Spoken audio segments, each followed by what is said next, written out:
চলমান বৈশ্বিক উত্তেজনার মধ্যেই সংঘর্ষে জড়িয়ে পড়েছে দক্ষিণ এশিয়ার দুই প্রতিবেশী প্রভাবশালী দেশ থাইল্যান্ড এবং কম্বোডিয়া।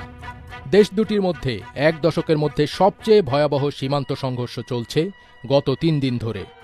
বিতর্কিত সীমান্তে উভয় দেশই ভারী আর্টিলারি হামলা চালাচ্ছে, যার ফলে এখনও পর্যন্ত অন্তত ৩২ জন নিহত হয়েছেন এবং ১৩০ জনেরও বেশি আহত হয়েছেন এবং বাস্তুচ্যুত হয়েছেন প্রায় কয়েক লক্ষ মানুষ। ২০২৫ সালের মে মাসে দুই দেশের সীমান্তে গুলির সংক্ষিপ্ত লড়াইয়ে এক কম্বোডিয়ান সেনা নিহত হন।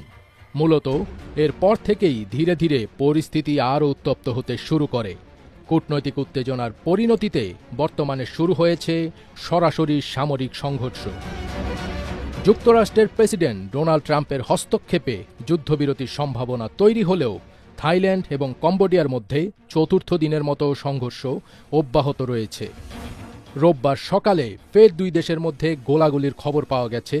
কম্বোডিয়ার উত্তরাঞ্চল ও থাইল্যান্ডের উত্তর পূর্ব সীমান্ত অঞ্চলে অবস্থিত দুটি প্রাচীন ও বিতর্কিত মন্দিরের আশেপাশে এসব সংঘর্ষের ঘটনা ঘটে।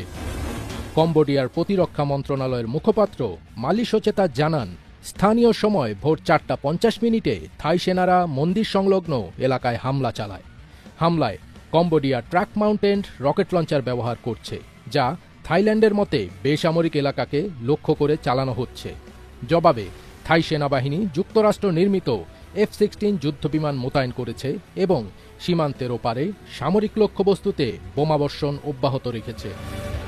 এই উত্তেজনার মধ্যেই থাইল্যান্ডের প্রায় ১,৩০,০০০ মানুষকে সীমান্ত এলাকা থেকে সরিয়ে নিরাপদ স্থানে নেওয়া হয়েছে এবং কম্বোডিয়ার প্রায় ১২,০০০ পরিবারকে ফ্রন্টলাইন থেকে দূরে সরে যেতে হয়েছে।